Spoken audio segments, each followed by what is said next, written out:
Hey everybody, Chef B back here again.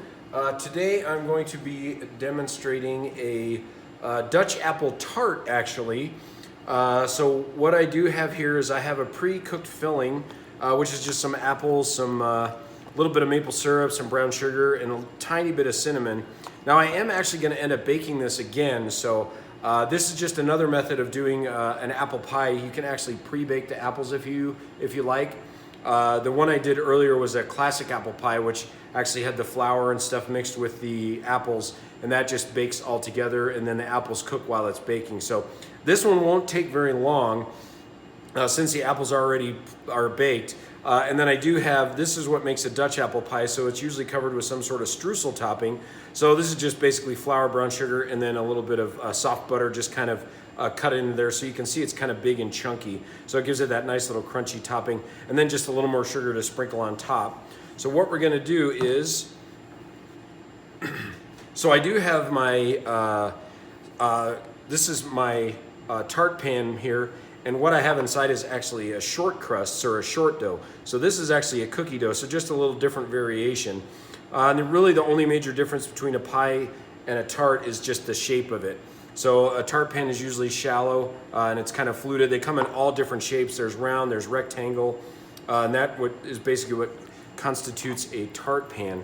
So what I'm gonna do is I'm just gonna stir these up, and I'm just gonna put these in here. Now you notice it might not look like it's a lot, but usually tarts aren't very tall like normal pies. So what I'm just gonna do is I'm just gonna spread these out, and I just want it kind of delicate, and you know, it's just going to be very, very thin. Now, obviously, since it's kind of big around, it's going to be a little bigger of a wedge, but you know, it's just going to be a nice little thin, delicate piece with not a big, huge, thick amount of pie in it, so, or filling. So I do kind of like tarts a little better than pies because I think they're a little more delicate, and but you know, it's up to you.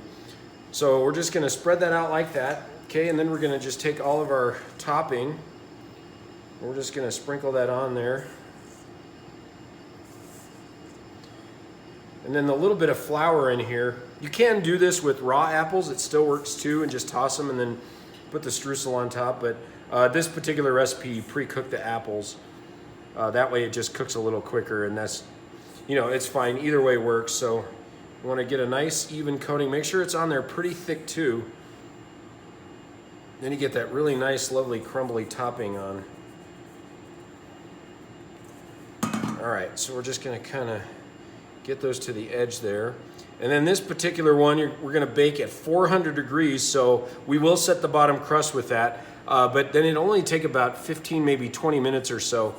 And you know, because like I said, since the apples are already cooked, all we really have to do is brown the streusel topping and then cook the crust, which won't take very long. So pretty much that's it. So that's ready to go in the oven. We're gonna go ahead and, like I usually do, we're gonna put that on a sheet tray. Especially with this tart pan, it has the bottom that pops out, so you want to make sure you start it from that so it's easy to get in and out of the oven. And that's our Dutch apple tart.